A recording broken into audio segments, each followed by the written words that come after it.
Welcome to Dodgers Dawgs as part of the Dodgers Daily Network. It has been amateur hour here with Dodgers Daily. I apologize for all of the technical difficulties, but we are finally here. Tim Rogers joins. Hey, Tim, long time no talk on the podcast. I know we've done several Dodgers Prospects podcasts. We usually don't have a topic. We just get to diving right in. So what's going on tonight with you? Let's see. I'm getting some feedback, so I'm trying to fix that really quick here. There we go. Now I fixed it. No, it's on me. Yeah, it's all good. I thought I had the volume off there. Yeah. Okay, back at it. Well, it's been a while. Good to be back with you. Last time we were talking Dodgers prospects, and I'm sure we'll talk about that more tonight. Just going through the news today with the Giants making a move for broken pitcher. A bunch of minor league deals. I know that things have been stale ever since the Dodgers basically, stopped got all their stuff done, and now it's been Scott Boras holding things up. A lot of things going on, though. We know that spring training is in a little over a month, Casey. Can you believe it? Crazy. That's crazy. Absolutely crazy. The offseason absolutely goes by way too fast. So, hey, I think we had an original link. I hope everybody makes it on over. I think we're struggling to get the people back in, but we do have a crowd that is settling in here, Tim. So good. Actually, if I can get, okay, right. Let's see here. Yep. Okay. So let me get back to this screen. Right. This is crazy. I don't know what's going on with my computer tonight.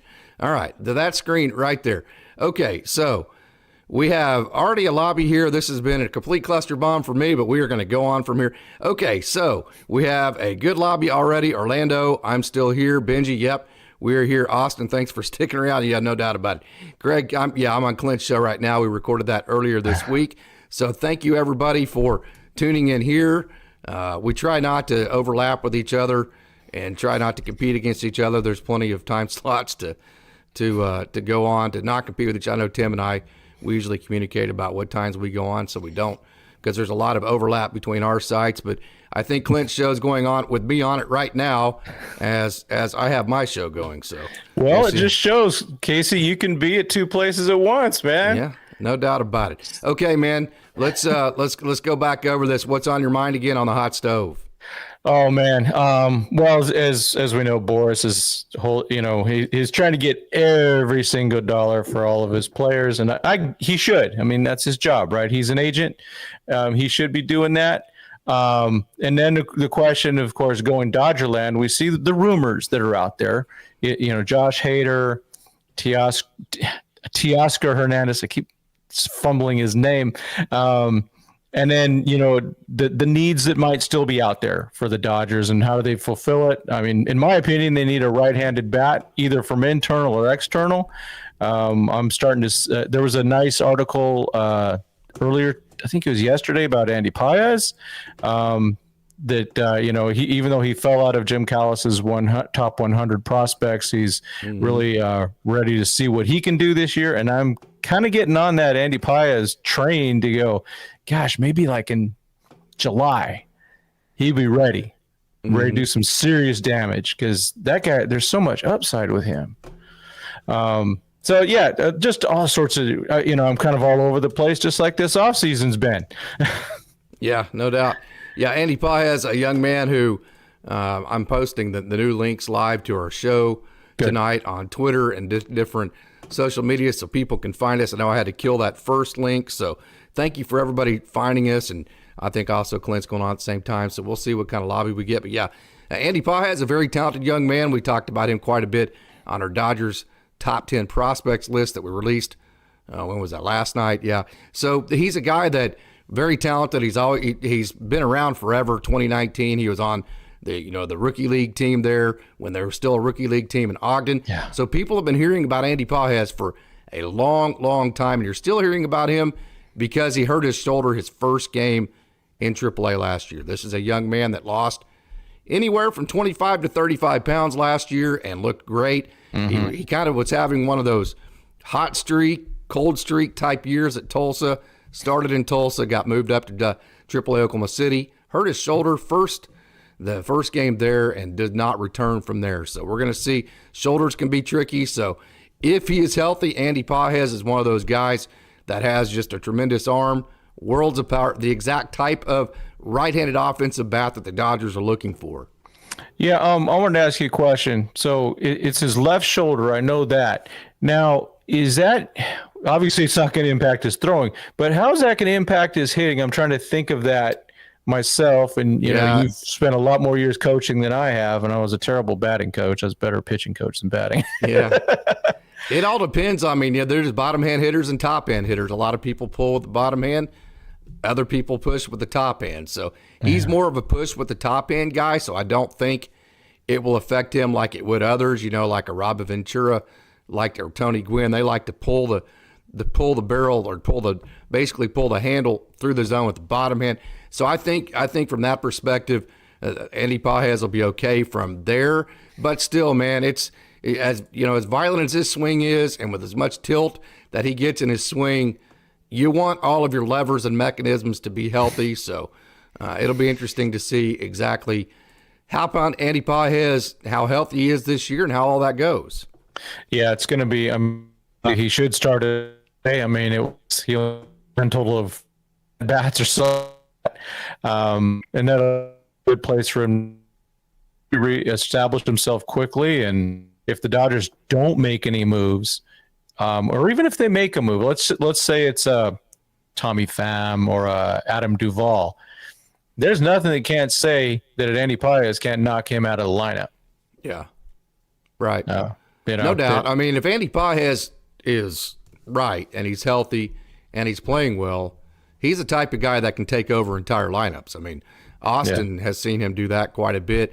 He comes up big when it matters the most. And he, like I've seen him have back-to-back nights with 6 RBIs, and the back-to-back nights, the Loons scored 13 runs, and he had 12 of the RBIs of them. So he's the type of guy that when he gets hot, he can carry line. And if you look at his underlying statistics and his underlying metrics, his WRC plus, his OPS, the way that his strikeouts are fairly low for the amount of power that he presents, he is a guy that projects easily as an everyday starter at the major leagues. There's no underlying statistic that would say anything different. He has good speed. He lost the weight last year, so he's playing center field. So there's no reason for the Dodgers, if he's healthy, not to give him a chance. He's on the 40-man. We know, Tim, we said this a long time ago, though. It's not about the money for the Dodgers. The gold standard is in roster spots, both on the 40-man and 26. Here's the problem. You only have one roster spot left, and you still have Michael Busch. You still have Miguel Vargas. You still have Andy Pages not on that 40-man, and Nick Frasso. But from a position player perspective, basically you have one spot for all three of those guys. Yeah, it's one of, and you look at it, because if you look at the bench today, it's Margot, and then because I'm assuming CT3 right now is in left. That's just my assumption. So Margot, Austin Barnes, and Miggy Rojas. That's not a lot of power cut that you have off the bench. There's like nothing there. There's a threat as a pinch hitter. So someone has to have some pop coming off the bench. And we know Michael Busch can do it. We definitely know Andy Pages can do it. But if they go and trade for someone, that all of a sudden that's probably clears ends those hopes of those guys unless someone gets hurt. Yeah. Yeah. And, there's a lot of names out there. You and I think, are both on the same page, especially on the pitching aspect of it. Instead, I've been saying if you go get, and the Dodgers have done this to this point, if you go get veterans, make sure that they are upper echelon veterans. Yeah. There's two ways to use your prospects. You either play them like they did Ryan Pepio, Michael Grove, Gavin Stone last year, and then obviously Bobby Miller, James Outman, guys like that. You either play them and you get value out of them from actually having them on the field, or you trade them. What I don't want the Dodgers to do, this is my biggest nightmare, is to hold on to Nick Frasso, to hold on to Landon Knack, to hold on to Kyle Hurt, to hold on to Gavin Stone, to hold on to Michael Grove, to hold on to Andy Pages, and all of these guys, Michael Busch, Miguel Vargas, just to hold on to them for depth and then put them on that up-down train from Oklahoma City to L.A. and then use them as depth. If that is your role for them, then trade them away. So the second way that you can get value out of your prospects is to put them in a package and to go get an above average, really, really, really good left fielder. That's the other way you can use them. And I would prefer the second way in the sense that you're going to clear a path for all those guys at a different place, kind of like you just did Ryan Pepio, Johnny DeLuca. Congratulations to Luke Raley, by the way. He got traded today to the Mariners. He had a really good year last year, really, really good year for the Tampa Bay Devil Rays. Matter of fact, the Dodgers would have loved to have had his production. He was better than anything the Dodgers had in left field. And also congratulations to Ryan Noda, another one that still kills me that the Dodgers let him go, but they really didn't have any room for him. But yeah, so what do you think about those two philosophies, Tim? No, I agree. We've said it many times last year. Play him or trade him, and that's what you got to do. The idea of packaging up for like you say, it's got to be a real impact player. Despite the fact I liked some of these guys like Peralta and Jason Hayward and all that, they're not impact players. And they're just, in some ways, we talked about it when Peralta signed last year, that it was kind of a bummer in some ways. We kind of understood it, but it's like, shoot, what does that do to these young guys? What do they do now? Because they're gonna play the guy. I mean, they even played him when he was broken at the end of the year, and it hurt the team at the end of the day. I mean, he batted .230 last half of the season and wasn't healthy for the playoffs, even though he did get a hit. But it's kind of crazy in just to do that. I know they want to build the clubhouse with good guys. They're loaded with good guys. You don't need any more good guys. You might need someone with a little stink in them, like Tommy Pham, to stir things up and slap someone for fantasy football or something. I don't know. It is a bunch of really good guys. I've been in that locker room a few times, and Doug's been in there a ton of times. It's a really good group of human beings. Dodgers wouldn't have it any other way. Yeah. And they got the other guys are gone now. So they do need to make something happen. You can't go into spring training, in my opinion, with too many of these guys. You have to free them up, like you said. Let them have their career. It's literally costing them hundreds of thousands of dollars, and you only get to earn this money for so long. Mm-hmm. If Michael Busch would have been traded last year, he makes $400,000 more than he did. Mm-hmm. That's a lot of money. I mean, geez. That's why we root for the player until they get to the major leagues. I was talking about this the other night. Mm-hmm. Until the guy like Ryan Pepio or Michael Busch makes it to the major leagues, I root for them before I root for the club. I'm sorry, man. I see these guys. Mm-hmm. I get attached to these guys. The difference between a minor league salary and a major league salary is life-changing. And so I root for them to get their opportunity first. Now, like I was saying the other night, once Ryan Pepio has his major league contract, he's making major league money. Now, if he plays the Dodgers, I want the Dodgers to kick his ass. That's kind of how that goes, right? Yeah, okay? Exactly. So, and he would understand. So, I mean, once he's a millionaire, hey, man, he's big boy now. He made his millions. Now it's all about the Dodgers again. But it is such a difference for these prospects between being in Oklahoma City and being with L.A.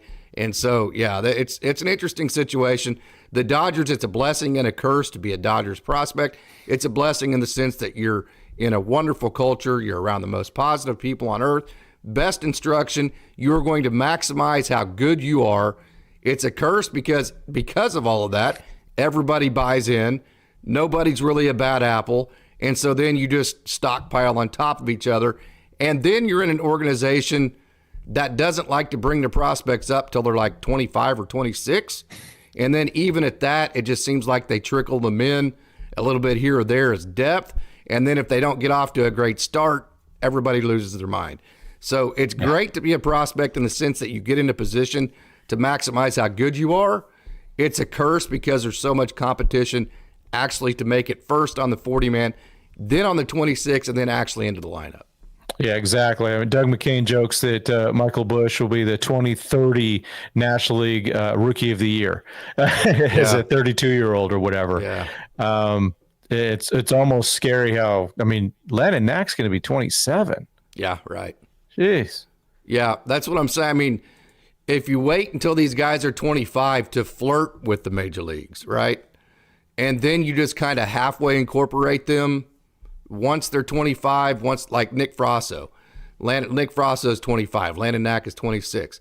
Well, if Landon Knack now spends this entire year just kind of flirting, because this has really been the first, I know he's on the taxi squad a couple times last year, but if he just kind of flirts back and forth this year, now he's 27 and he has really no major league experience.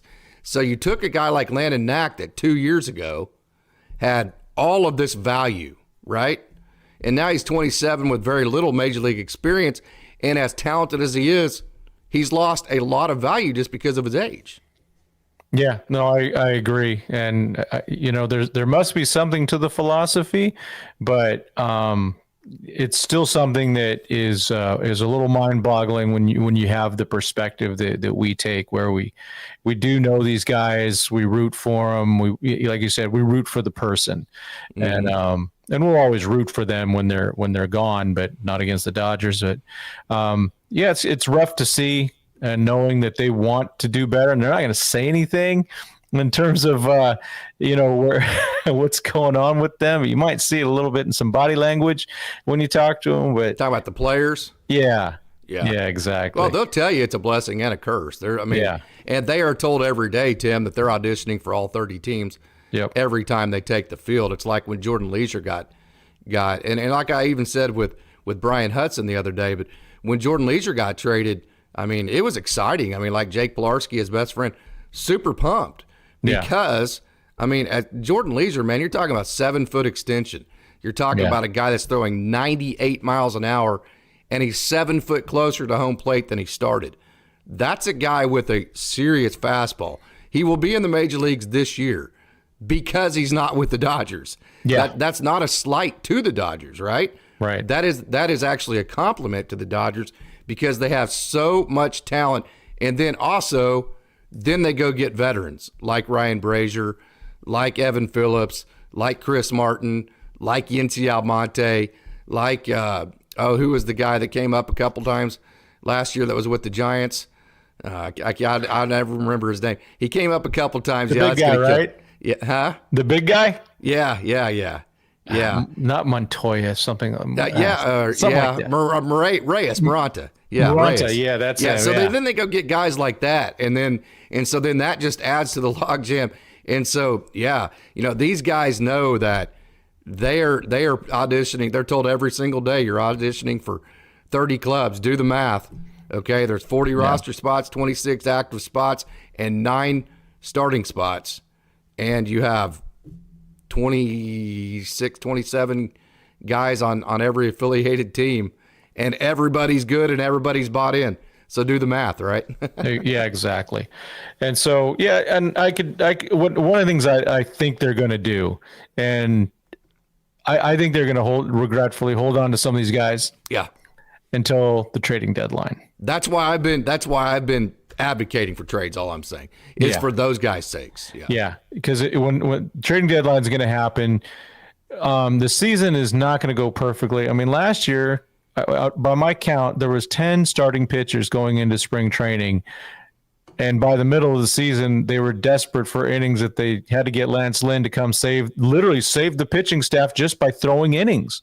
Yeah. So you just don't know what's going to happen. I can see them going, hey, we're going to hold on in case we can get, let's say Lux can't play defense for some reason. His knee doesn't respond, which I don't believe will happen. But then they can make a trade for a shortstop that could fill in if he can't, or if the pitching, and more likely the pitching will not go as planned, and then they'd have to go get another pitcher, and they'll have the prospect capital to do it. Yeah. I'd kind of rather have it go now. Just for their sake and everything, or so it's not another half season. But even with that half season, right, all those guys that are 25, their value goes down almost by the week. Yeah, you're saying trade for a shortstop? If they had to. I wouldn't trade for the shortstop now. I'm not trading for the shortstop now. I go all in on Lux. But I understand that, but let's say Lux doesn't work out. Either doesn't play well, and you got to move him back to second, or his knee doesn't hold up. What shortstops are on the trade markets that you go get? That would be better than Miggy Rowe. It would be Adames. That's about it. But everyone assumes that the Brewers are going to trade all their players. Like, well, they always find a way to contend, even though I know. So there's no guarantee that Adames would be available. So maybe pricey. They just won't be any moves to make. Is he better than Rojas? Huh? Is he better than Rojas? Offensively, defensively, no. But he's good. He's really good defensively, but he's not Rojas good. Miggy Rowe defense, my goodness, he was sure fun to watch. But yeah, it's just one of the, you just got. And that was just an example. More than likely, it'll be for pitching. Yeah. That'll be the one thing that you just can't guarantee the health of any of these pitchers, regretfully. So yeah, Tyler, say it again, Tim. No, they'll have the ammunition to make a trade. Yeah. Yeah. Instead of going and making that trade right now for that fifth inning or that fifth starter, innings eater type guy, I think we both were advocating for Lucas Giolito. I think we were both on the same page here, in the sense that if Lucas wanted to just come back home to Southern California, have a very team-friendly deal with the Dodgers, just to play on this team to win a World Series, and then to reload his stock and become a free agent next year after a great year in the Dodgers organization, that was kind of the dream that I saw there, and put him in that fourth or fifth, offer him $15 million for 1 year. Say, hey, prove it. If you prove it, you go out and you get this unbelievable contract, like like so many pitchers in the Dodgers organization did. Once he got the multi-year deal, that was out, right? So now, I think I think we added it up the other night. There's 800 to 900 innings available. It's a sliding scale, right? Or, excuse me. There's about 800, 900 innings that you're going to have to cover, I should say. About 200 to 300 that will be available for whoever, whether you go get an innings eater or the rookie type guys. I will say this. I say this over and over, and I will go this to my grave. Okay, as long as Nick Frasso is healthy, I'll say that. That's as much as I can say right there. But I will say that. You will not get more talented guys than you have in the system. Yeah. If you go out and get a fifth starter right now. Oh yeah, for the fifth star. Yeah, he's. We've said it. He's for his mechanics. So he's the right-handed Alex Wood, and then you've talked about his fastball and just the how good it is and how elite of a pitcher he is. And I think my only concern about him, he does seem to break down. And I just, is he a starter? Is he a reliever? Or do they start piggybacking a lot, which I'm a big fan of with all the numbers that they have. do it a lot in the minors. Yeah. How about a Frasso, Kyle Hurt piggyback for that last spot? Hey, by the way, I know you released your prospect 1500 that list today. Is that right, Tim? Yeah, it was Okay, and we did our top 10 prospects last night, and we don't make our own prospects list. First of all, Tim and I and Austin, we're too close. I mean, we know the families, we know the players. It just wouldn't. First of all, it wouldn't suit us, and second of all, watching these guys, we don't think it would be fair. And I think you'll agree with me here, Tim. We've talked about this before, so I think I can say this. It's not fair to compare a catcher at the AAA level to a left fielder at the single A level. I mean, what good does that do you, right? I mean, come on. It's not about who the guys are the high. It's about who is the next guy in line at the major league level, right? So actually right now, the second best catcher in the organization, you know who it is? It's Hunter Fiducia. Yeah, Hunter Fiducia. You can say Dalton rushing. It's Hunter, yeah, and he's on the 40-man at least this time. I was surprised they put him on.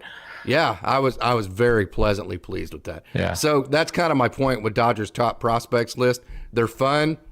Yeah. You know this as well as I do, Tim. Until a guy makes it to Double A, you have no freaking clue what they're going to do, right? None. Because that jump to Double A is huge. Oh, yeah. Yeah, and Diego Cartaya was an example of that. I mean, it is just a huge jump. Yeah. He'll be okay. Yeah. And those prospect lists, I look at them and go, oh, okay, well, this guy's, I'm sure, happy to be on a list, and so I'd like to. I like it from that perspective. Yeah. Yeah. It just gives a chance to talk about the guys a little bit more, just another angle. I got to be honest, the Prospect 1500 list, I just didn't, not close. Yeah, right. Hey, let me go on a little bit of a side. Yeah. You'll chime in here too. We did our prospects list last night, and I love the MLB pipeline list. It's the only one I use. They are so accurate because they have so many different resources. What I love about your coverage, Tim, the reason why we get along so well, you don't analyze a player unless you have actually seen them, right? You're not going to, and you're certainly not going to criticize a guy and say, well, he can't do this based on something you read, right? Right. Yeah, I'll just, and we admit it, we'll go, I haven't seen him. Yeah. Absolutely, which is fine. So what's cool about that is that whatever, however you evaluate is what you have seen. Okay. Right. So MLB Pipeline, they get eyes on these guys. They have scouts, they have resources. They have Dave Holiday scouts for different organizations that give firsthand accounts. So that's really the only one I use because it comes from firsthand. I saw this guy accounts, right? Okay. So whenever I go over top 10 prospects list, we go over the MLB Pipeline list, and it didn't have Kyle Hurt in it. Kyle Hurt was number 11. Okay, I'm going to say this right now, and you can rebut this. Anybody out there can rebut this, and we're getting ready to get some comments. We're starting to get a good lobby in here. I know Clint's show's going on too, and I'm actually on that at the same time, but we'll get to the comments here in just a minute. Kyle Hurt would be my number 2 prospect in the entire Dodgers organization. Michael Busch would be number 1. Kyle Hurt would be number 2. The fact that he's not on the MLB Pipeline list, I was very disappointed in that. I don't know what's going on there. I have no earthly idea, but when I saw that, I was like, wow, but hey, this is the list we're doing, so I had to do it. So right. I wanted to make sure the day after we released that show, Kyle Hurt would be my number 2 prospect in the Dodgers organization. There was a reason why he was the minor league pitcher of the year last year. He showed it at the major league level, both in spring training and against the Padres. Limited sample size, but when Kyle Hurt is repeating his delivery and when he is in the strike zone, he has probably the best stuff of anybody in the organization as far as being electric. Wow. I mean, it's interesting that you say that because I thought you'd put him third behind. I thought you'd have Frasso second, but I get it. Frasso has had too many injuries for me to put him in front of Kyle Hurt. Yeah. Well, Kyle's he's big boy, big bodied guy. Frasso's, he looks like he could play basketball. I mean, he can dunk. I know he can dunk. Yeah. Oh yeah, I've seen that. Yeah. That's true. He looks like he's got more of a basketball player's body, but I get it. And last time I looked at MLB Pipeline list, they didn't even have Jesus Galiz in the top 30. Yeah. And now it's like, are you kidding me? He's probably the best defensive catcher, at least that I've seen in the organization. And his hitting he did have a terrible start, but he was, and I forgot this because, and this, he carries himself so well. I forgot he was 19 years old the whole season. I was assuming he was like 21 or 22 for some dumb reason. I never put it together. He's only 19, but he just, And so him to not be in the top 30 is just kind of insane in my opinion. And I've seen him a lot. You've seen him a lot. Come on. Another thing too, I mentioned this last night. I wish they would drop Josue de Paula, and not because he's not great. I just hate it when they take young kids that are that young and put that kind of pressure on them. It's not fair to the young. I just wish they would let them develop a little bit before they started saying, hey, he's the number 2 prospect. And, okay, he's in single A. He is a great player. He has a big body. He has tremendous talent. Let him breathe a little bit, though, before you start putting those kind of expectations on him. I wish people would do that. Yeah, because there were, when you first started, he was starting to get a little bit of shine. You started hearing certain comparisons, and I understood it. I actually eventually, because they were already out there, I made him a little bit myself. But I agree because, who do they compare him to? Soto. Oh, see, I compare him to Bernie Williams. I see Bernie Williams all over again with it. It's the eye. the batting eye is he got better eye than that umpire. Seemed like almost half the time. Different, watching from different angles. Like, he really that's a God-given gift to be able to see the ball like he does. That's where the Soto thing comes in for me. I like Soto. But yeah, I mean, at the same time, he just turned 18. I still remember being an 18-year-old. I was a real idiot. Oh, yeah. With no maturity. Absolutely. Yeah, because guys, we mature a little bit later than the ladies, and so we're really stupid at 18. And to have all that blown at you, right? To go, look how wonderful you are. I'm sure the coaching staff's going, oh, please don't do this. Yeah, right. But, yeah, it's a lot to take in. Diego Cartaya felt it last year. Nobody was able to convince me differently that the monkey jumped on his back, man. You're the Dodgers' #1 prospect, and you're getting a lot of publicity. Yeah. And all of a sudden you look up and it's June and you're hitting below the Mendoza line. That monkey jumps on your back. But, hey, let's get to some fan interaction here, Tim. We have a great lobby going on. It's a lot. And I appreciate everybody joining in. We had major cluster bomb at the beginning of this. I got started late. I was sharpening chainsaw chains and lost track of time, got linked to Tim late, and then about 7 different things didn't go right.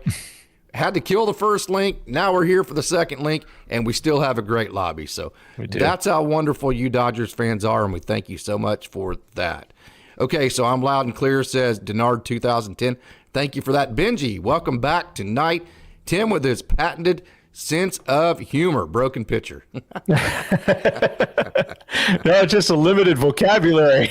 Yeah, there you go. There you go. Okay, Justin says, I actually wanted LA to sign Ray when he was a free agent back in 21 after he won the Cy Young. Have anything to add to that? Yeah, I've never been a Robbie Ray fan. Yeah. I've watched some meltdown. I watched some meltdown in the playoffs. It happened live. I saw it live a couple times, or once live, and then once watching him in a wild card against the Rockies, and then and he proved it again last year in 2022. He melted down right away. I think he's a really good regular season pitcher, but just never been a huge fan of him on the mound. Danielle Finn, thank you so much for joining, and thank you for hanging in and doing your best to find us here. I appreciate you coming in. Again, we have a great lobby. Benji says these are the best kind of shows, the complete cluster bombs. I agree. Hey, I'm great at dealing with cluster bombs because that's pretty much what I do with my entire life. I create a gigantic cluster bomb and figure out how to figure it out. Well, and that's the way it all is with this tech, man. Because sometimes it can be, you have everything set up, you plug in, and all of a sudden something doesn't work. It happens way too many times. Yep. And it's most of it was self-inflicted by me tonight. Well, anyways. All right, Danielle Barry Sports Highlight says, hey, and subscribe. Thank you so much, Daniel. I appreciate that very, very, very much. We come on each Sunday, each Wednesday, and each Friday. Tim, when are your shows? I'm usually, if I go, it's usually at 9 p.m. During the weekdays. Sometimes I'll be random during the week or during the weekend. Usually it's just when it's at 9 because my wife goes to bed, and then I got an hour or two to burn. Might as well go out and play and hang out with some Dodger fans. I mean, the chat's very familiar. A lot of great people out here that are regulars on a lot of our shows, and we really appreciate you all that are out there. That's for sure. No doubt. Denard says, I feel now that the holidays are behind us, and the 2 biggest free agents, Ohtani, Yamamoto, have signed. The rest of the dominoes will fall. Now, the first domino was Ohtani. Everything had to wait on that. And I felt like all the Dodgers dominoes after that was Yamamoto. I didn't feel like they were going to do anything until they signed him, which is why I thought it was very smart. I've said this a couple times, that the D-backs went in and scooped in Gurriel Jr. Because I thought he was the most attractive free agent outfielder at that time. Yeah, I do agree with that. I think he's a pretty darn good player and would have been worth the contract that he got from Arizona and more. And Arizona's looking good. And I still expect them to sign either JD Martinez or Justin Turner. And I think that's good. I think the Dodgers need a challenge. They can't They can't have this thing of, in 2022 they clinched it in June, and then last year they clinched it in August, or maybe even July. I mean, it's just and then they go to the playoffs and they're just kind of done.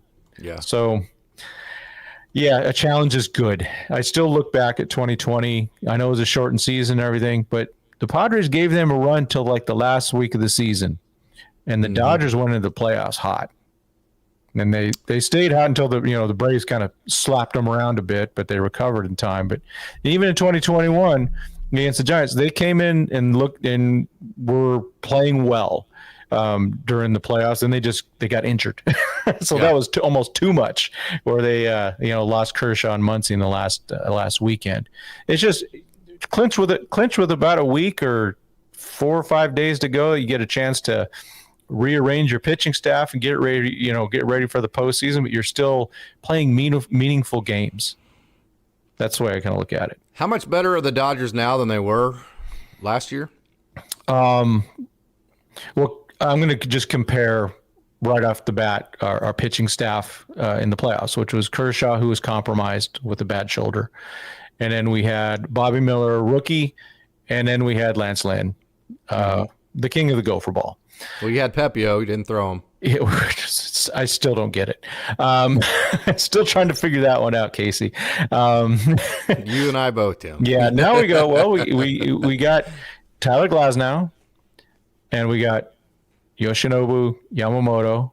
We have Bobby Miller with some experience, which Pepio I thought he really needed, like they all do. I'm glad that Miller got some experience, and then we got Walker Buehler coming later. Hopefully he's just be close to what he was. It'd be wonderful.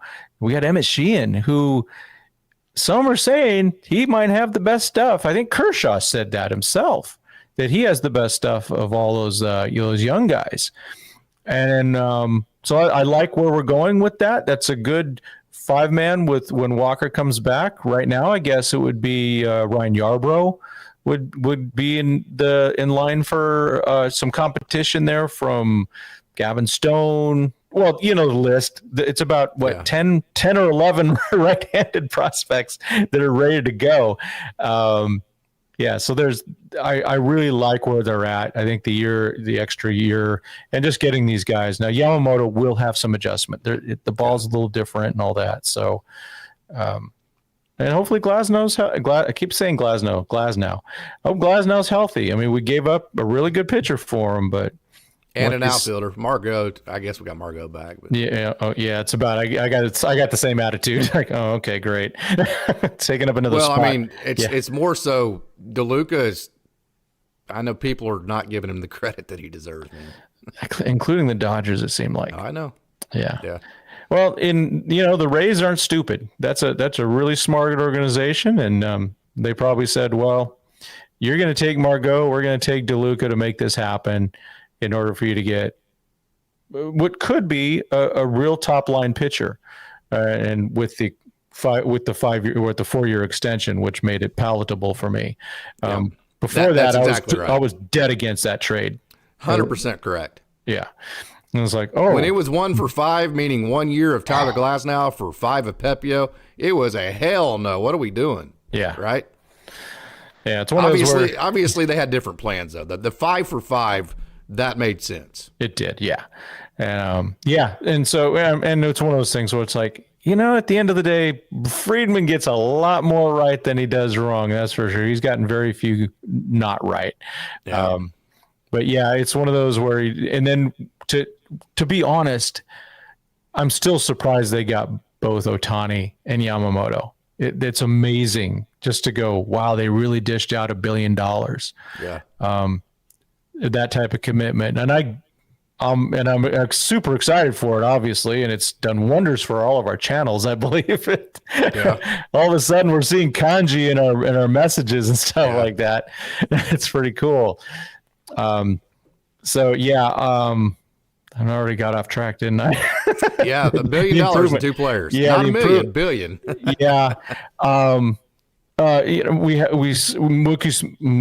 Mookie Betts is going to be the second baseman. It sounds like full time, and then with Lux in the lineup, that could be huge. I know I'm pretty darn sure you agree too.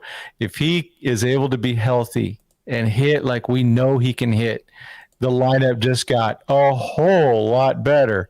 Hey, Kevin Hurt's in the line in the chat. You see that? Oh, is he? There he is. I just saw him. Yeah.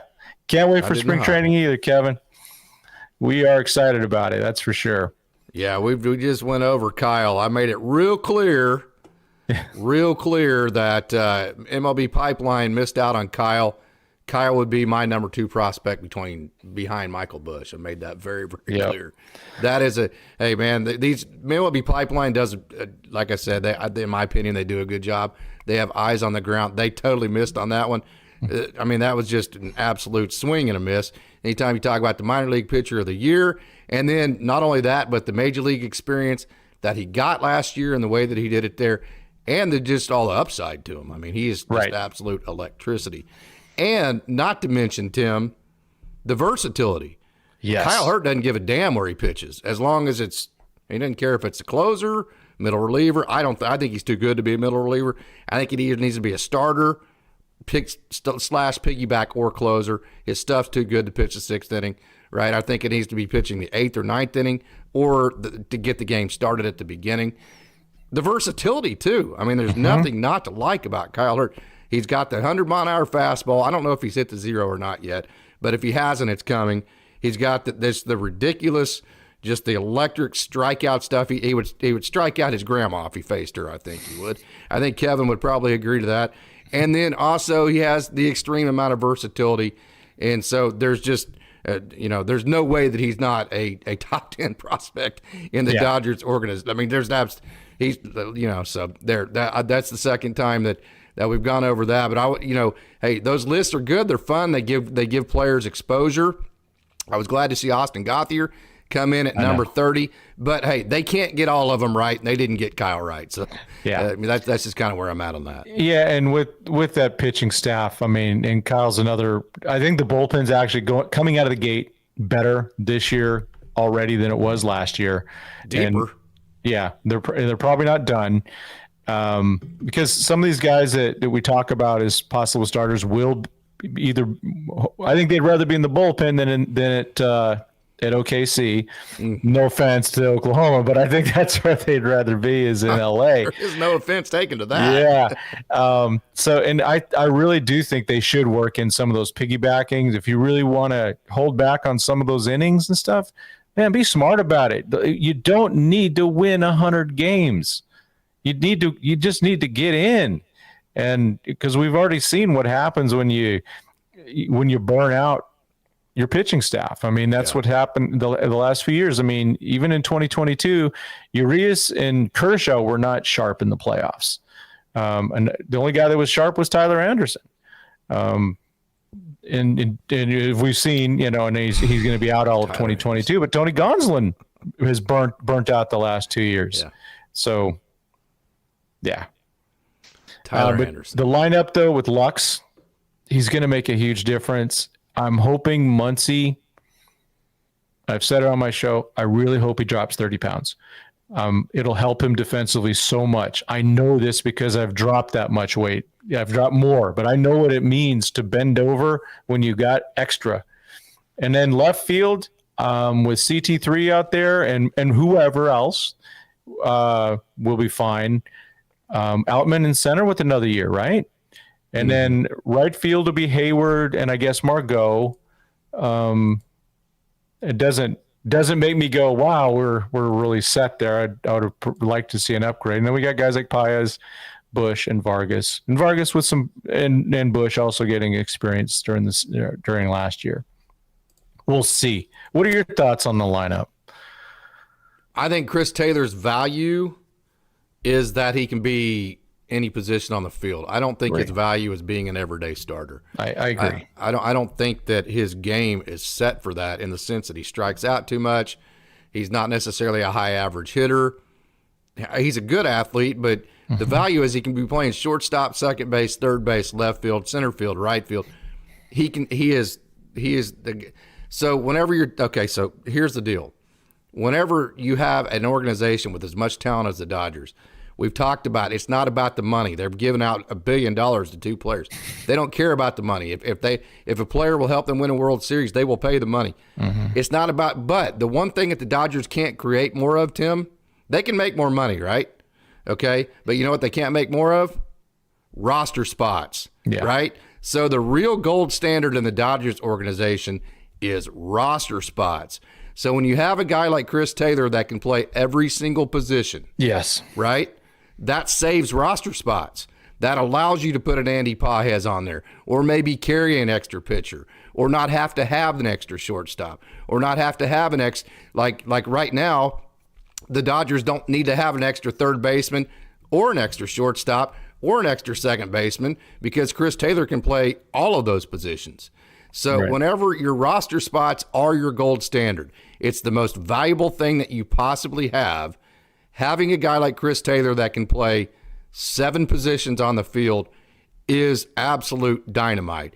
When you take that away from him and make him only one position, now you've reduced a massive amount of value of what he's brought to your organization as far as roster spots, right? So now you're having one player for each position. So CT3, kind of like Kike Hernandez, he has to be the guy that's playing everywhere. He can't be your starting everyday left fielder from that perspective because then it's going to clutter up your roster.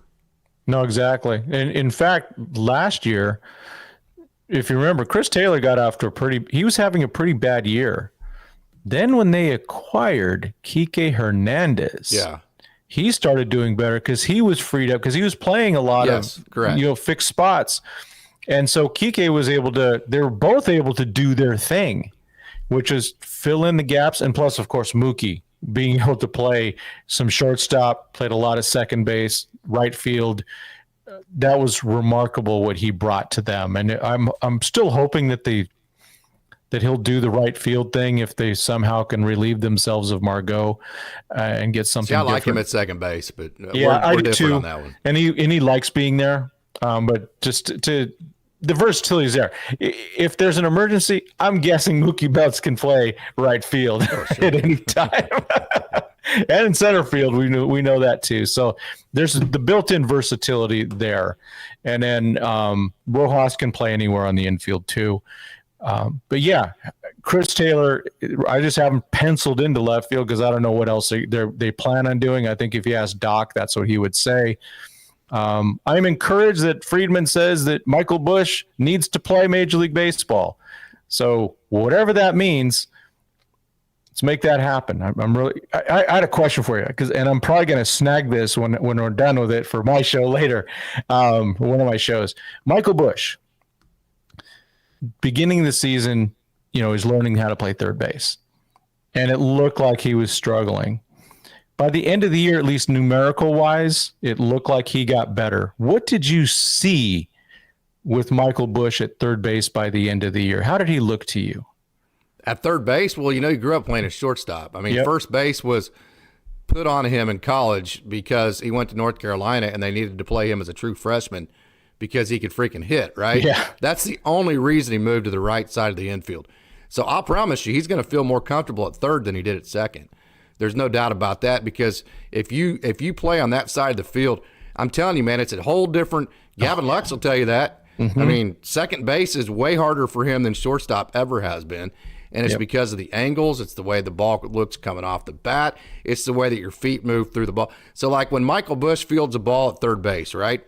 His feet are moving towards first base. Right. So he's able to get his feet up underneath him, throw the ball to first base. When he fields a ball at second base, probably over 50% of the balls, everything's moving away from first base, which means he's having to stop, he's having to reset, either that or he's having to make a really awkward throw. So from all of those perspectives, he looks very comfortable. He would be a better defensive third baseman than Max Muncy, in my opinion. Max Muncy, hey, I will say this, and I say this every time I talk about him, he has come leap years and light years defensively in this organization. Mm-hmm. It is remarkable how much better defensively he is now than he was whenever he came into the organization. Oh yeah, from Oakland. It's remarkable. I didn't think honestly, Tim, I didn't think he would be good enough defensively even to put him at first base when he first came in. Seriously. And he actually got really good at first base. And then they got that Freeman guy, and I guess Max had to move. But yeah, it looks to me when Max plays third, he really struggles on those slow rollers, picking the ball up. Just seems to be a struggle. Hopefully, it's rough. I mean, he was going through a season where he was hitting 190. You could tell he was struggling because he was actually swinging at pitches he'd never swing at. And then, so the defense was third base is not the position he likes. He likes second base. I remember him saying that. And he became a decent second baseman too, actually. But that's taken now too. So it's third base for Max. But I was just kind of wondering, will Bush be good enough to play Major League third base for Dodgers or some other team if that happens to be the case? If he's the everyday third baseman and you say, hey, Michael, I don't care if you make 72 errors in the next 13 games, you're going to be our third baseman from now on. We're committed to you. If he gets that kind of commitment, yes, he'll be a terrific. Well, he'll be a good defensive third baseman and a terrific offensive player.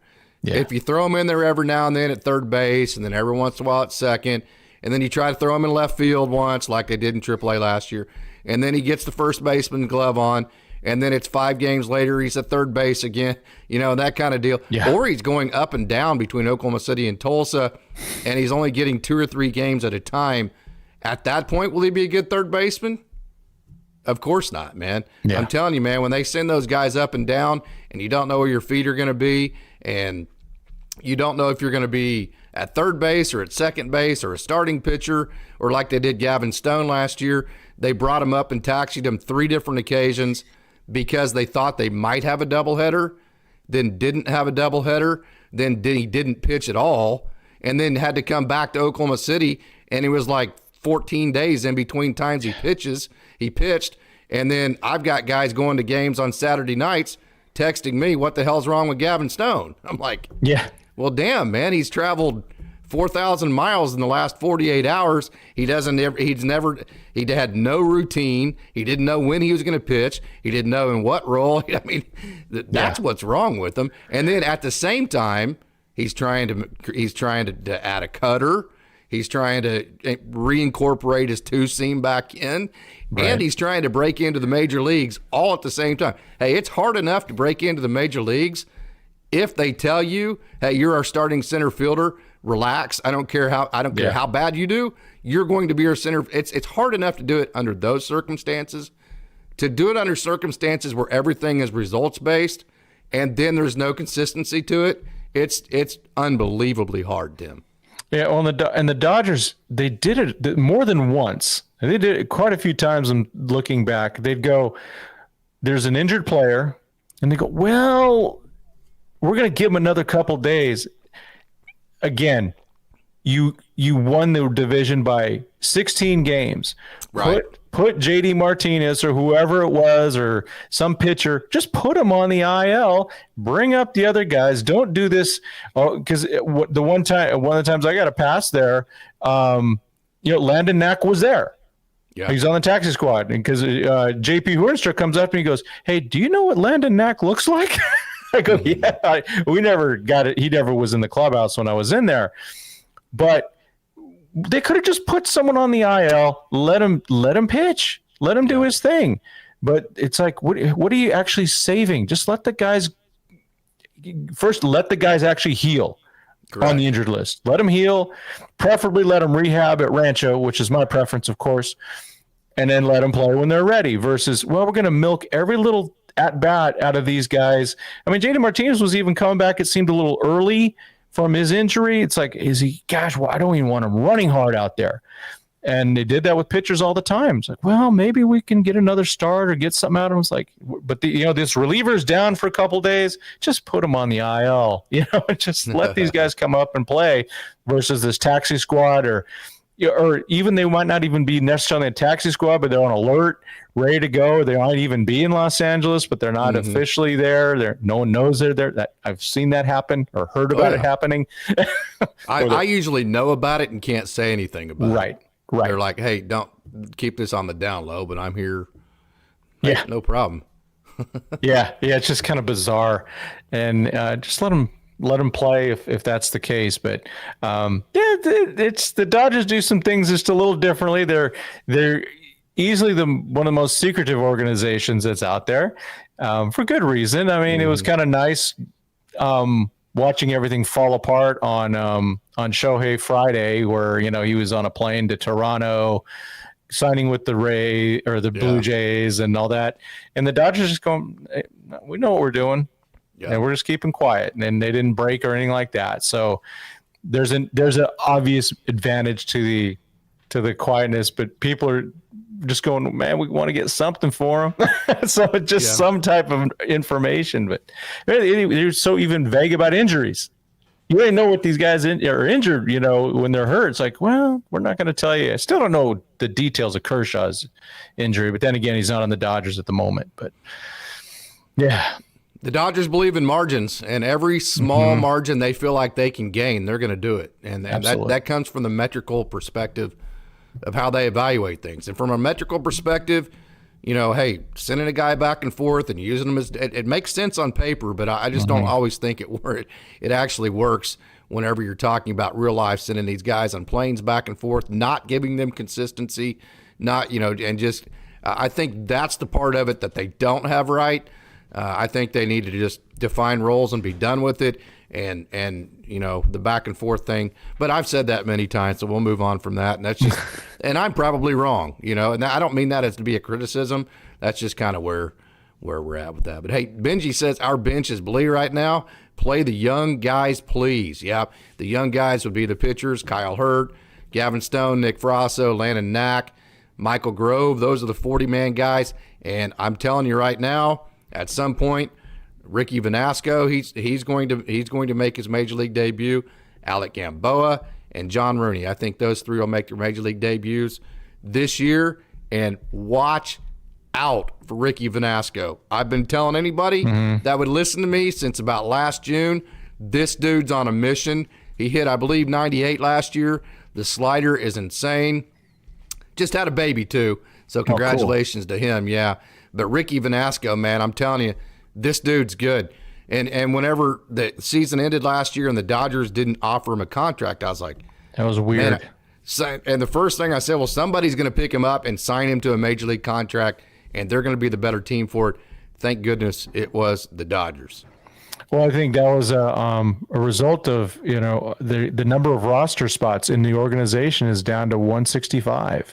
Yeah. So, there's a lot of there was a one day when all of a sudden on the transactions about 26 or 27 guys showed up as free agents, and most of those guys have not signed a contract. Yeah. So there's about, I think it's 20 to 25 less roster spots for next year. So I think that's why the Dodgers were able to pull that one off.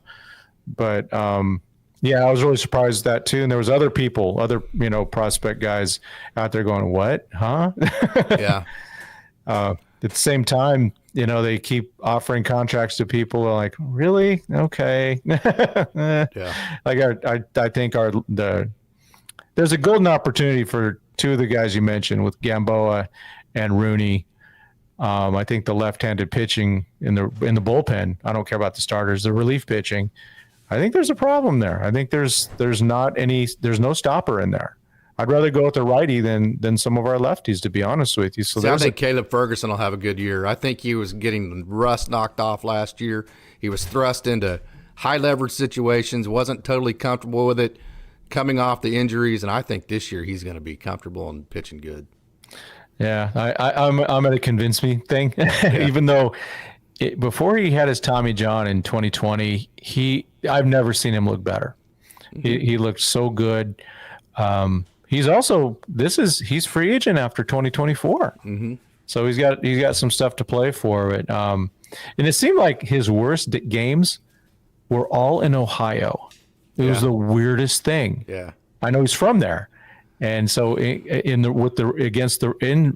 was going to say riverfront. This shows a flashback to the old days to wherever the Reds play now. He had 3 losses, and then I think in Cleveland he had 1 or 2. It was just kind of the weirdest thing. Yeah. Yeah. So they're a little staying there. And Vassie, it seems like every year he's got to go down to AAA to get a little tune-up. Yeah. So I think I got to see him quite a bit. He when he's in control of his emotions, I mean, he is a roller coaster of emotions, man. That's rough. That's a tough way to play baseball, that's for sure. As a reliever, it is, that's for sure. Yeah. Yeah. Well, Gamboa, I mean, another one that I was surprised about that wasn't selected in the Rule 5, that's for sure. I mean, relievers just aren't valued like that. I've learned that. I mean, as good as they are, they're just the Dodgers they just don't value strictly relief guys. Now, when you're talking about guys that are starters and relievers, they can go in every which way, roll like the guys we've seen, like Pepio was, like Kyle Hurt's going to be. That's a totally different story. But when you are just strict like a Nick Robertson, a Mark Washington, when you are strictly just a right-handed reliever, it's tough, man. I mean, because that's the one position that organizations feel like they can kind of just shop at the 5 and dime store and get pretty much the same guy. Yeah. I mean, and the Dodgers have proven they do a pretty darn good job with that. They do.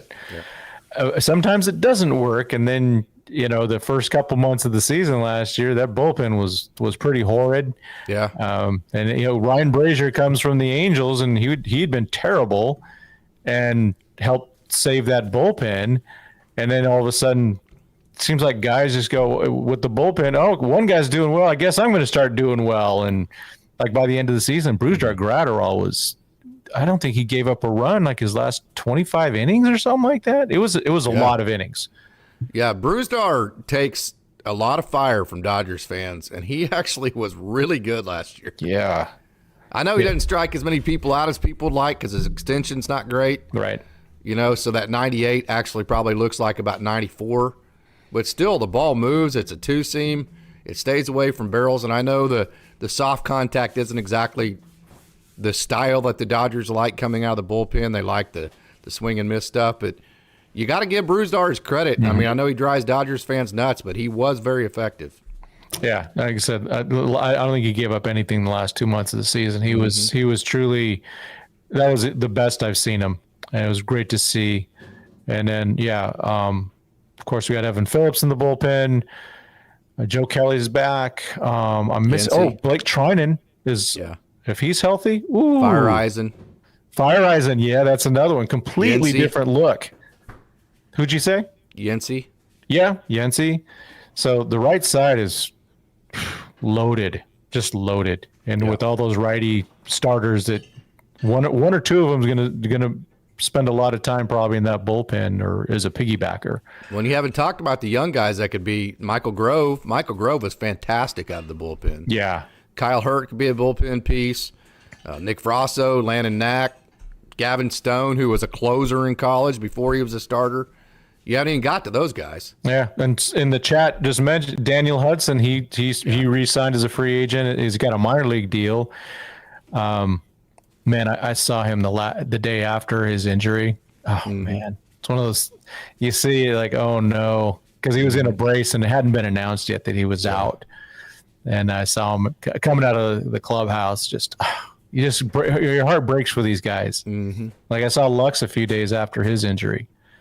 And oh my gosh, but yeah, Hudson is a possibility. He'll probably get some time in. It would be nice for Hudson to go out better than he. I mean, he went out with a nice save against the Pirates, but to go out with an injury like that, not be able to really kind of go out on your own terms, I think that's what he'd like to do. So that bullpen is just. There's just a lot of people that I trust, and just about all of them throw it the right hand. Yeah. Yeah, are you a fan of Jock? We've got a couple of people that have mentioned Jock Peterson. I am not. I am 1,000% out on Jock, but that's just me. Where are you at? I don't think, first of all, they need another left-handed bat. Yeah, they definitely need right-handed bats. I was like earlier in the season, or early in the off season, before Ohtani was on the team. It's like, well, I'll take him as a platoon in left field.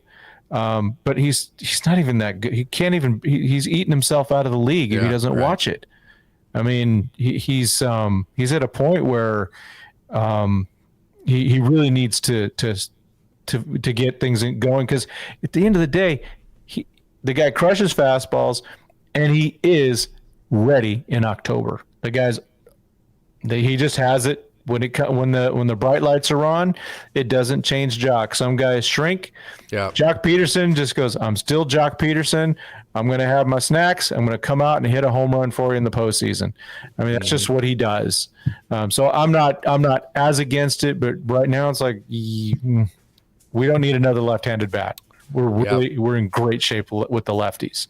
I loved what Bauer did. I loved his message. I'm being a public educator and a coach, I'm all about guys redeeming themselves. And if you truly feel like somebody is being honest and genuine with I don't give two craps about an apology, about changing, repenting. If I feel like somebody's actually genuine about changing their life and becoming a different person, I'm all about giving whatever help you need to give that person. Absolutely. Right? Like, I don't care what the words are. I don't care what the apology is. Again, I felt like there was some genuineness to what Bauer was saying.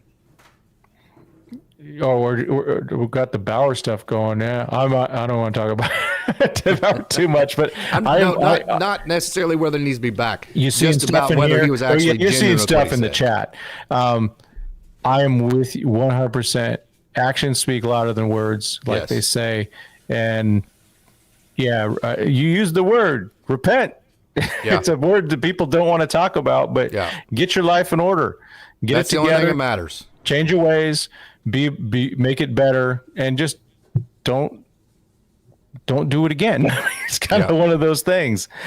But I don't know if some people have been clamoring for Bauer to come back. He's not going to be a Dodger. Oh no, I'm not clamoring for that. I'm clamoring for him to get his life together. That's what I'm saying. Yeah, and that's most important. I felt like he was genuine in that he wants to get his life back in order. That's all I was saying. I wasn't trying to relate that to. Absolutely, he's not coming back to Dodgers. Some of the chats kind of, and I've seen it too, and I don't blame people, because a lot of people going, well, looks like he got this and that.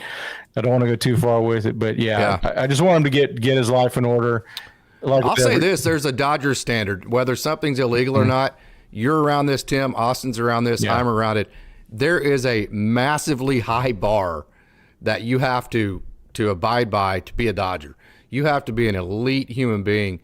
And just because something's not illegal, or because it's not, you didn't get that has, honestly, that has very little bearing as far as whether you're actually upholding the Dodgers standard. Yes. So that's where this Trevor, I'll say that point blank, even if he's not guilty of any of that, that's irrelevant to the Dodgers, because he has not upheld the Dodgers standard of conduct.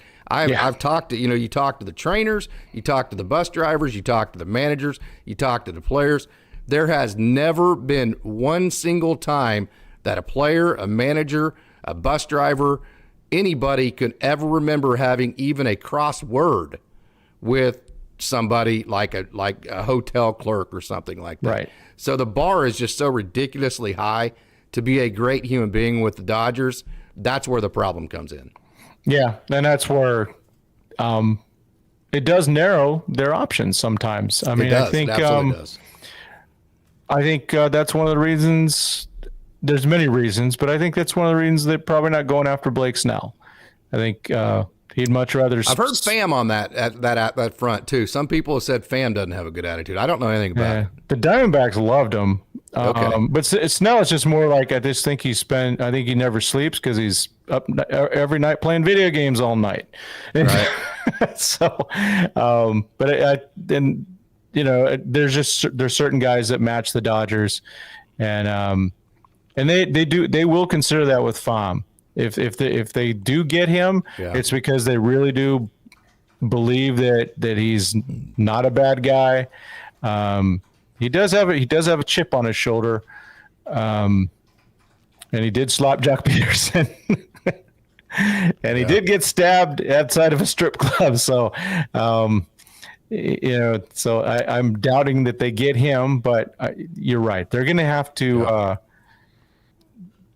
they're going to have to make sure that with this, the way this organization is, they're going to make sure that they're not going to have a repeat of what happened with Bauer or with Urias. Yep.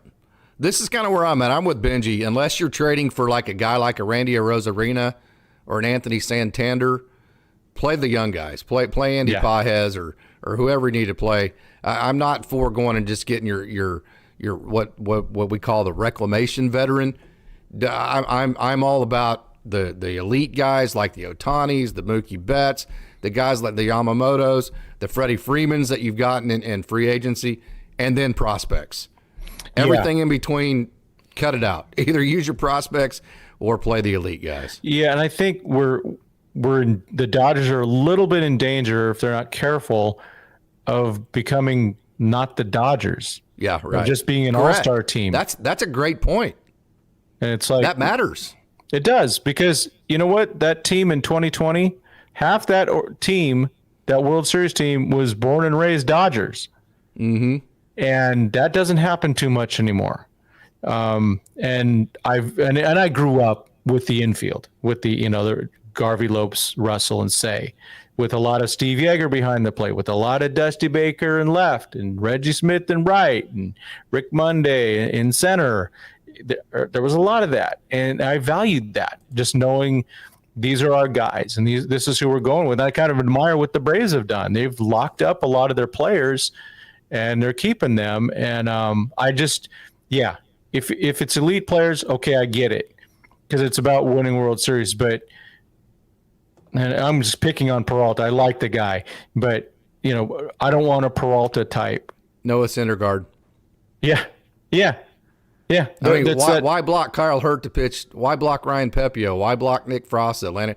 Why block those? Well, Emmett Sheehan. Yeah. Why not give Ryan Pepio playoff experience so you can pitch Lance Lynn? Yeah. That frustrates the hell out of me, man. Yeah. And I told everybody it was going to happen. I told everybody that was going to happen. I mean, I don't like to be a type of guy that likes to say I told you so. But just knowing how the Dodgers operate, you knew that was going to happen. They were always going to pitch Lance Lynn in front of Ryan Pepio, always. Well, that's one of those reasons why I like to just go, can we just not have certain players, because Doc and the management team just defaults to those guys. Correct. And we saw it in 2022 when, guys were playing that were so injured. Chris Taylor and JT were hurt. They shouldn't have even been on the roster. They were that hurt. But it's like, well, we're not going to play Miggy Vargas. We're going to go with the broken guy instead that can barely get any velocity on the ball. And so I don't want to see that type of stuff. You don't want to give away those at-bats, those innings to guys that are not healthy. Let them get healthy. But you've got so much talent, let them play. Let these guys play. And if they don't work out, then you can make a move.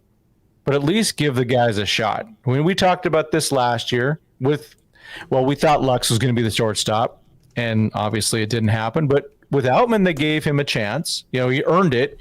And they were still saying he wasn't going to make spring training, and he was hitting like 800. Yeah, he forced his way, and then they left him. They let him stay, and they let Vargas go for quite a bit. But Miggy his hand was never the same all year, and he was learning a new position. I'm making excuses for Vargas now, but I'm still on the Miggy Vargas bandwagon.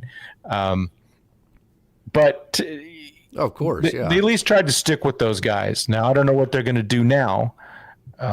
But let's at least figure out what to do in left field. Hopefully it's internal, unless it's a big guy like a Rosarena or someone like that. Yeah, honestly, if I had my druthers, and I hope this doesn't, I don't care if it pisses somebody off. That's fine. I want him to put Drew Avens out there. I mean, this guy has done nothing but earn. I mean, my God, it's going to be his fourth year in AAA, and he's been a AAA All-Star. He stole 43 bases. He had a 53-game hitting streak. He bunts his way on base. He plays great defense. He's going to be in the top 10 to 15 in runs scored. If I had my druthers, Drew Avens would be the starting left fielder.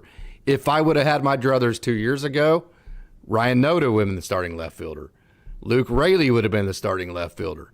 Okay, so you work your way out of those guys. Next thing you know, that same name, David Peralta, who isn't better than Ryan Noda or Luke Raley No. or Drew Avens or Andy Pajes or James Outman or Ryan Ward. He's not better than any of those guys. He ends up getting all the at-bats because he's a veteran. Yeah. And like I said, Doc's going to play him. If he's got those tools, he's going to play him. Yep. It's like with Kershaw. His stuff plus numbers were way down. I would have started Bobby Miller in the opening game of the playoff thing. Why not? So I would have started Pepio. He would have been my number one starter. Hell yeah. Why not? Why not? Either one, but either of them would have been better. Make the argument why you don't start Pepio in game one. No, what would your argument be? Didn't bother me either way. I just wanted him to be starting, but I didn't want Kershaw to start because his stuff was down.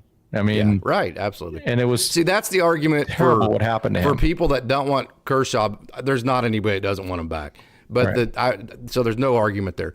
The concern is you bring Kershaw back and Dave defaults to him whether he's healthy or not. Right, that's the big concern.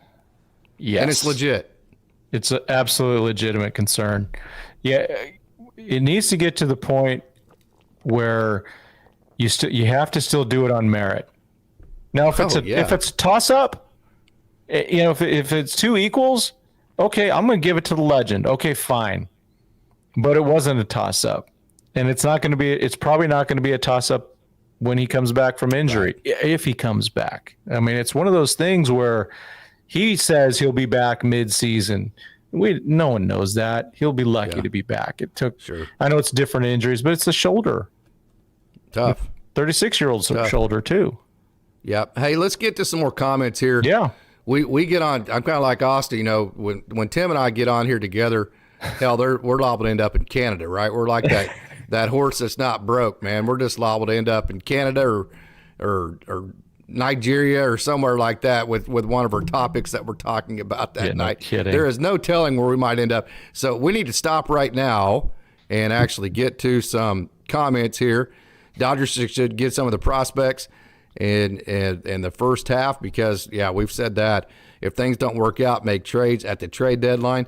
Nick Nastrini said, "What's up, guys?" Hey, Nick, man, best of luck with the White Sox. You talk about one of the, I hated it. Of course, I loved it for Nick because he's going to get more opportunities. That's another one. I mean, we talked about that already. Every time a guy gets traded, like Clayton Beeter is like, oh, hell yeah, man. Who's going to make his major league debut this year.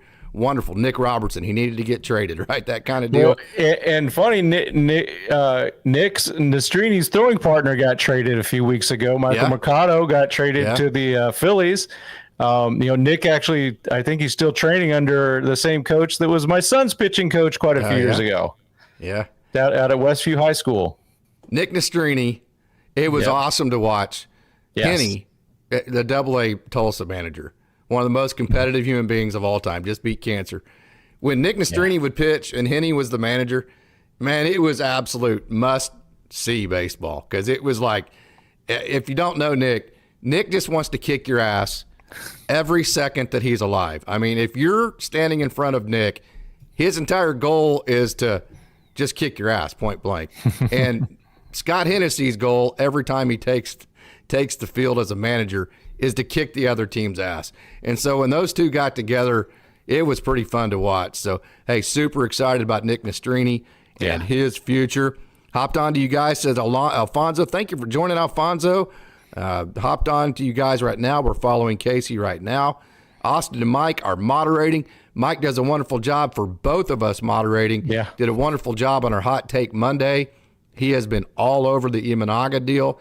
He is all over the Yamamoto deal. Mm-hmm. He's got a couple other international guys we're going to talk about, and he's just done a wonderful job moderating both of our shows. Yeah, I think I spent more time sending people to your website for Mike's content on the Japanese players than just about anything I say because he's got it down. We got was it Murakami? Is that the guy? The third baseman? Yeah, Munetaka Murakami, and he's well. That's actually our next hot take with Mike. We actually discussed that tonight. We're going to put that together sometime early next week, or maybe over the weekend. Haven't actually got that far with him. So that's the next hot take. Yeah. Yeah. Then of course Sasaki, and Mike's got it covered. Yep. So yeah, so it's like, hey, put it. That's one of the reasons I'd let him be just said I didn't really have a moderator. It's like, well, if I make him a moderator, he can throw his links in the chat. So yeah, there we go. Right. That's awesome. He does a wonderful job. And by the way, he's a firefighter, so he actually does real work, and he's been doing a lot of real work as of lately. So congratulations on that, Mike. We are all indebted to you for the service that you give our country as far as fighting all those fires. Okay, Roy says he is high on Hurt. We all are too. Hurt would be one of my closers, no doubt. I think Kyle Hurt right now would be a great setup guy. The dude's just so competitive. And the thing is, if you needed to bridge both the 7th and 8th innings, no problem, So yeah, I could see him being like that fireman. Like trying was like, it didn't matter the inning. This is a nasty inning, and we got some really tough guys coming up because there's 2-3 guys on base, and the heart of the order is coming up, and Trinan would come in the 5th or 6th inning and get guys out. Yeah, and so sometimes those outs are just as important as any other thing. Where the game could be lost so quickly, and so he's got the stuff. He's got like 5 different pitches that he's in the zone with. I mean, my goodness. The thing about him, the reason why he's a high leverage guy, whether it be a starter or a closer, doesn't need to be it needs to be high leverage situations, is because it's all on him. And what I mean by that is when he's repeating his delivery and when he's in the zone and when he's on top of his game, it does not matter who is in the batter's box. They are out. Yeah. Doesn't matter if it's a minor leaguer. Doesn't matter if it's a major leaguer. If he executes what he's trying to execute with the talent that he has, you're out, period. End of discussion. Yeah. So that type of guy has to be put in high leverage situations because that type of guy, if he executes, is going to get huge outs. So Zella Zoom, thank you so much for joining. I'd rather trade Class A. I asked for Class A. I think this is in response to the Jansen news from today. I also feel like Hader is a high risk, high reward. I'm not wanting Hader. I'm not wanting Jansen. Class A sounds interesting. I think the Dodgers have what they need in-house already before they go do something like that. Where do you stand on that, Tim? I would want Hader because he's a lefty that I trust. Jansen, one of the greatest. You want that contract? It's not my money. I don't care. I'm not with Jansen. All-time great for the Dodgers. I don't want him back on this team. Class A, I don't want to trade a bunch of prospects for one reliever. Right. But see, I don't want the 5 or 6 years tied up where you lose flexibility with Hader. Yeah, that's part of it. I'm just so focused right now on, look at it this way. Dave Roberts has 2 more years on his contract. Yeah. I think he needs a World Series. Oh, no doubt. Yeah. I mean, yeah. And in the next 2 years, I think if they're in it, it's fun. Winning one is harder than people think. But yeah, I know. But stay away from Hader, says Roy. Yeah, Zella says Dodgers need a left field bat, left-handed starter, and another bullpen lefty. Wouldn't hurt. I don't think you're going to get all of that. At least you're not going to get it from a top shelf perspective. I do think the Dodgers are going to get one more top shelf type player at one of those positions, and I think the other two are going to be more like just kind of your everyday run-of-the-mill type transactions. Yeah, hopefully prospects, like you said. And just wait. And if they don't work out, like we've been saying, trade deadline, you'll have tons of ammunition.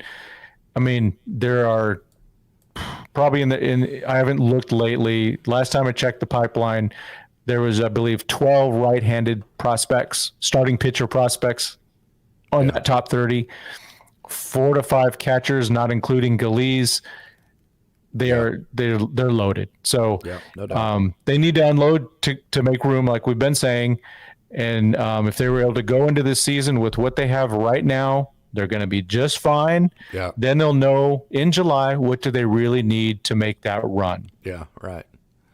Hey, we're going to hang around. We got off to a late start, Tim. Do you got 10 more minutes? Oh, yeah. What time is it? Oh, well, man. at Yeah. my Oh, time, wow. it's a little yeah, later. Yeah, than I'm you, good. Yeah. Time literally did fly. I mean, my gosh. Yeah. I thought I it want was to get to not some more even of these 7. comments. We have a great lobby, and I want to make sure and get to these Yes. comments. Scott Strong, thank you so much for joining. What do you think of trading for Devin Williams? I'm not high on it. He's mid against lefties. You have any thoughts there, Tim? We're good against. We got plenty of righties. Unless he has just amazing opposite splits, then it would take a lot to get him because he's got 2 years of control. Yeah. And how much do we want to spend that much prospect capital? Yeah. For something we have a ton of. Yeah, right. For duplicates. Yeah. Yeah. Max Fried. Yeah, he's going to be a free agent by that time. He'll be 31. And I know there's a thing because we know he loves the Dodgers. He grew up with them, loves Kershaw, loves Koufax, all those good things. I'd rather wait and go with what we've got. Right. If Sasaki comes available, then I want Sasaki. Yep. I'm with you. Give me the 24-year-old versus the 31-year-old because he's gonna get a great contract and God bless him.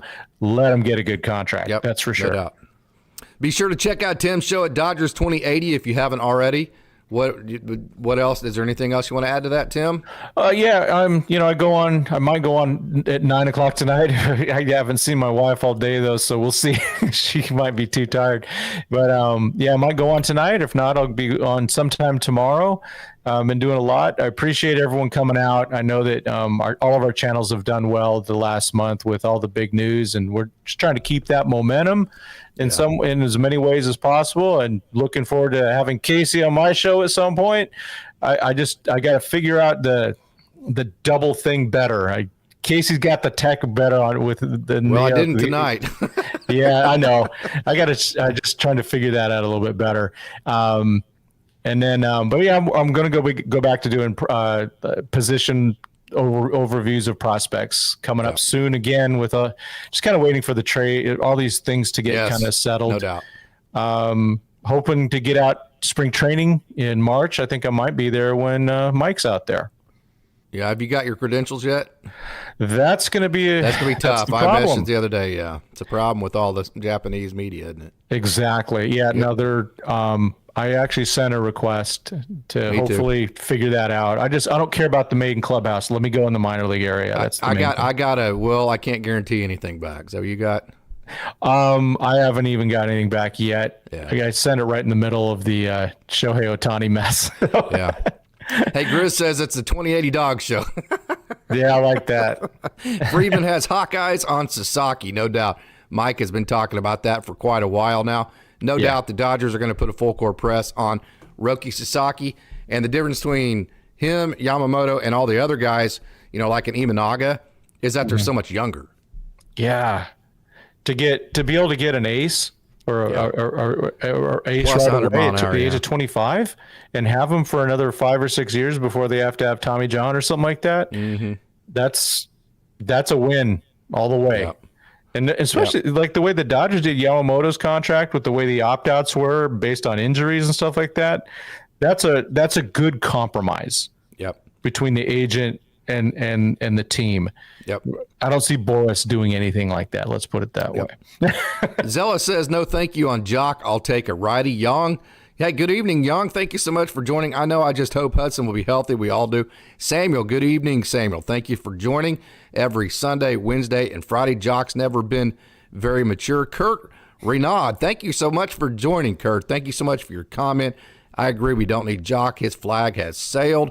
Young says Chris Matt would be another reclamation prospect. He's already in the Dodgers organization. We'll see how he does with AAA Oklahoma City. Actually have an article. Mike just wrote an article on him on Dodgers Daily. Just released that yesterday. Bauer's vlog got me back into baseball when he was with the Dodgers. So Michael, good evening, Michael. Thank you so much for joining. Just heard that Chango Park got bullied and hazed by the Dodgers when he was here. Okay. Benji, I just noticed all our starting pitching prospects are right-handed pitchers as well. Your next group of, first of all, Alec Gamboa and John Rooney were always starters, and they're left-handed. They just converted to the bullpen last year. Yep. That's the reason why, is because you converted your two starting pitchers that were left-handed to the bullpen. Your next crop of starting left-handed pitchers were in High A Great Lakes last year. That would be Maddox Bruns, Justin Robleski, and I do think that Ronan Kopp is going to stick in the bullpen because his stuff plays up big time in the bullpen. Yeah, I always get that. Where's the lefties? Where's the lefties? Well, they're down lower, and that's okay. They're coming though. Yeah, that's a really good crop. If Maddox really dials it in, I think he's a future star. I really do. This stuff is awesome from what I've seen. And I was so proud of him. The improvements he made last year were fantastic. I watched them all. I saw him start so many games in 2022, and he struggled. The struggle was real. Oh man, you could see it. But to see him have success, very proud of him. Really maturing as a man, and it's really good to see.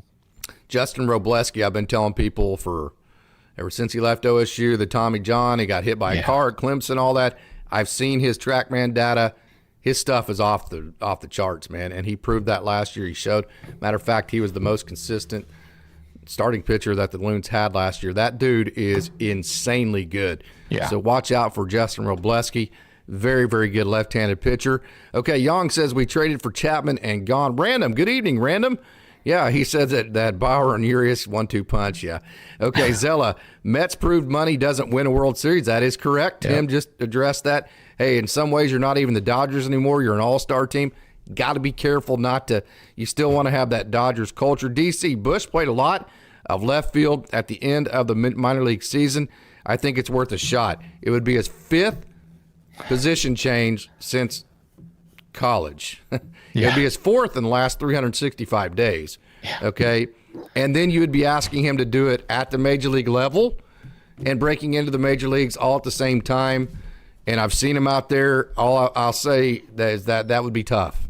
That would be a big ask to ask Michael Bush to play left field at the major league level at this point. I agree. They had to make a decision last year on what the future positioning for him and Vargas was. And right now they don't have spots. It's Muncy at third and Betts at second.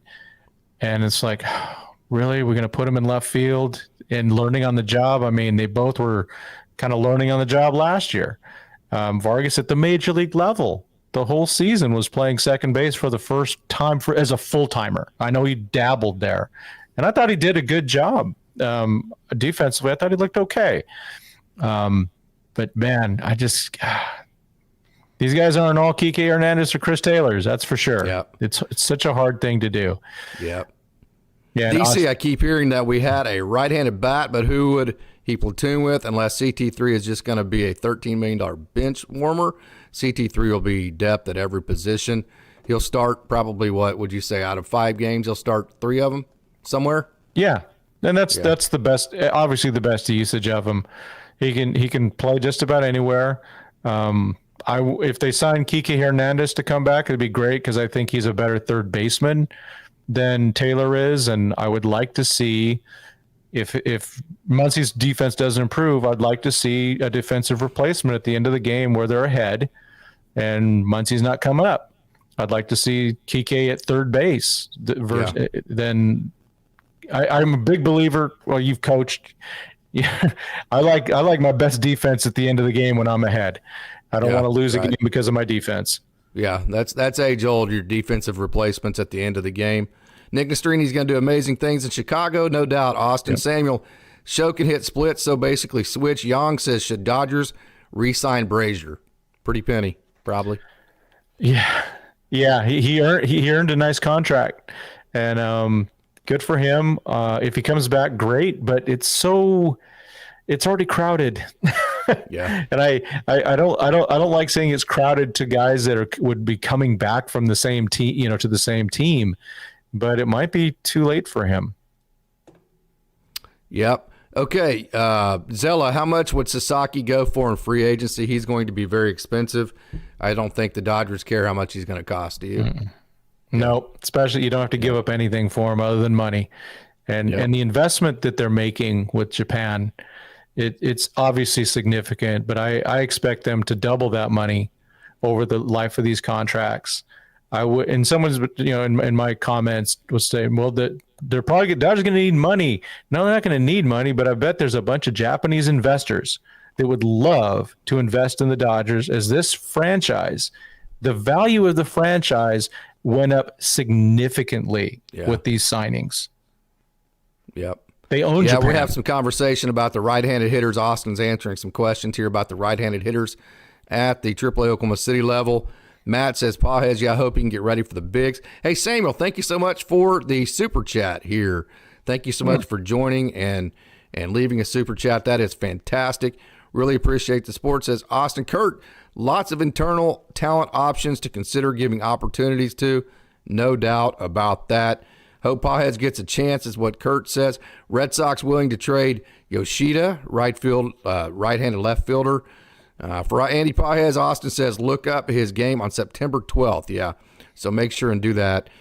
Samuel Ellis says, who's worse this year, Las Vegas, Kansas City, or the Rocks?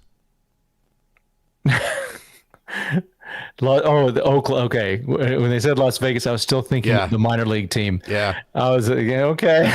They haven't officially moved yet, right? I don't know. I feel terrible for the A's players on that team. Just the ownership just doesn't seem to care about putting a winner up. Yeah. And but at the same time, it's a chance for players to get a chance. And Ryan Noda is one of them. He got a chance to start. Now he's an established major leaguer, and eventually the A's will trade him, and they'll get a nice little reward for trading him, and Ryan will sign a nice bigger contract with some other team eventually. Yeah. But that's what they're there for now. Yep. Samuel Ellis says, I just realized we're the 90s Braves, all lefty hitters, all right pitchers. Yeah, Sans Glavin. Yeah, that's a good point. Okay, Tomatley, good evening, Tomatley. Thank you so much for joining. 100% agree, Austin, about, I think he's talking about Robo. Robo's a stud. Justin Robleski, left-hander for the Loons. Not just a thrower, but true pitcher. Yeah, 100%. Tomatley says, Austin playoff starts this season were amazing.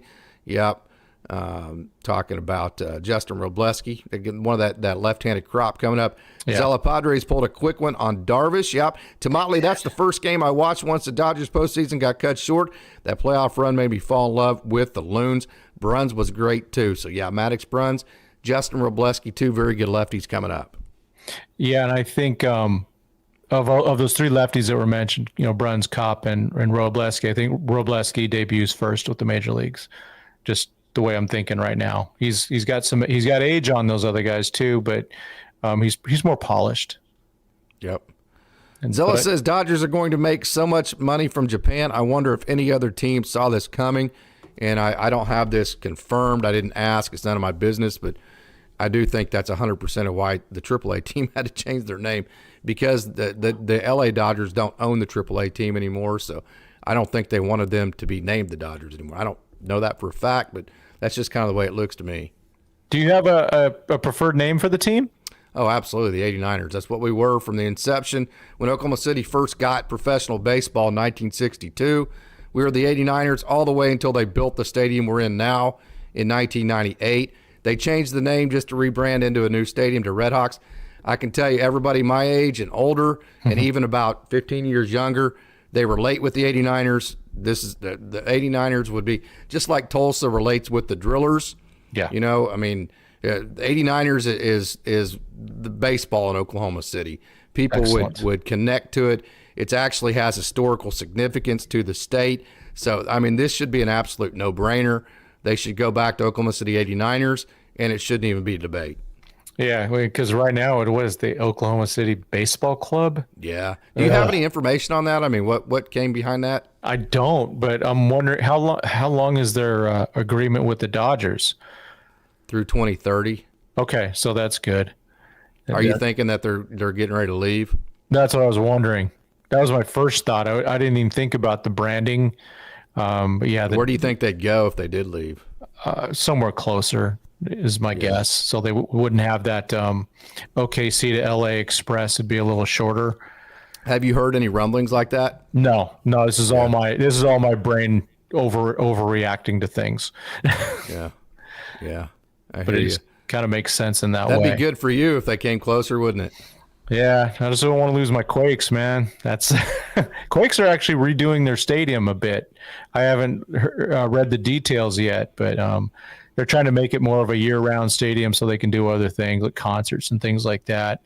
But then someone had said that they were talking about them, going to Ontario, which isn't that far, but Rancho's a good place for them. They fit right in. The community loves them. I just wish the community would show up to more of the games there, but there's a good hardcore community there. Mm-hmm. It's at least cheaper. It would even be cheaper than Ontario still. But you don't want to go any further east, or it gets might get just a little more dicey. Yep. Do you have any thoughts on Trevor Story? Not really. And he plays infield. I think we're in good shape on the infield. Benji, no, I did not become a fan of the Dodgers when they were the 89ers. They actually, by the time they became the Dodgers, they were the Red Hawks at the time. Believe it or not, we were actually the Houston Astros AAA affiliates when we switched over to the Dodgers. So thank you for goodness for that. I became a Dodgers fan when I loved Vin Scully and Joe Garagiola calling all the World Series in the late 70s, early 80s. So I became a Dodgers fan because of Vin. And then when Kirk Gibson hit the home run in 88, I was hooked. That's when I became a fan of the Dodgers at that point. And then when they became the affiliates in 2015, that was like a dream come true. So that's so awesome. Yeah. Can you imagine how many new Dodger fans there's going to be now with especially in Japan? But yeah, no doubt. Shohei, hopefully people become Dodger fans, and when someday Shohei retires, they're still Dodgers fans. Yep. We got a couple of questions here, a couple comments to get to, then we're going to get out of here. Grizz says need a right fielder, not a left fielder. Hayward and Margot would be suitable left fielders, not good enough bats to be quality right field. Zella says who gets a bigger deal, Sasaki or Soto? It'll be Soto just because he's not a pitcher, but Sasaki's going to do really well. Yeah. Paul says I'd love for the Dodgers somehow to get Cease in a trade. I hope Robert Jr. will be involved in it as well. Yeah, that would take. I think Cease would take that would take quite a haul. You've got the prospects, I think, to do it, but it would take a haul. Yeah, it would be. The Dodgers would definitely have to shoot their prospect wad to make that one happen. And they might do it. They might try to do something. I haven't heard that Robert is available at all. I think he's still got 4 more years of control left. But the White Sox should leverage the heck out of what they have. They might be building a pretty good team. I mean, they did do well with the Dodgers trade, to be honest. They got Nastrini and Leisure. That was a good haul. Yeah. Yeah. There's a comment that the year is 2033 in case you're still mad at Lance Lynn. I'm not mad at Lance Lynn. I just hate it when the Dodgers choose guys like him over really, really, really talented young prospects. That frustrates me. Are you on that same page, Tim? Yeah, veteran presence. Yeah, it's overrated when the guy isn't as good. Yeah. Again, if they're the same, if they're equal, fine. But Pepio had a way better season, especially the last 2 months. Pepio had the best numbers on the Dodgers those last 2 months. Yep. Okay, so we're coming to the end. Shout out to Austin Brubaker, Mike, for moderating. Tim, as we get out of here, thank you so much for joining. Yeah. This has been a super amount of fun getting connected back again and finally getting a show on after all the cluster bombs I had trying to get this thing started. Is there a possibility the Dodgers sign Hader? Yeah, we talked about him and Clase earlier. Definitely. I think if you ask one Dodgers fan or another, they would have different opinions on whether they want to go the free agency route or the trade route. So, Tim, before we get out of here, final thoughts. We've had a wonderful lobby tonight. Yeah, the chat's always just a star, and appreciate everyone out there. Appreciate you, Casey, letting me come and chew the fat with you again on this. It was a good time. We come with no agenda, and we end up filling up just a ton of time, and time did fly. So I appreciate it. I am looking forward to seeing what Andrew Friedman still has left to do, because he always strikes in February, it seems like. He always has something in his back pocket. So we shall see. It's been Mookie Betts, Trevor Bauer, and Freddie Freeman before. So let's see what happens now. It's been a heck of a lot of fun tonight, Tim. Again, what a wonderful experience it's been to get to talk to you again, get to talk ball. We need to do this more often, don't we? Yes, we do. We'll figure it out. Okay, so until next time, thank you, everybody, for tuning in, and go Dodgers.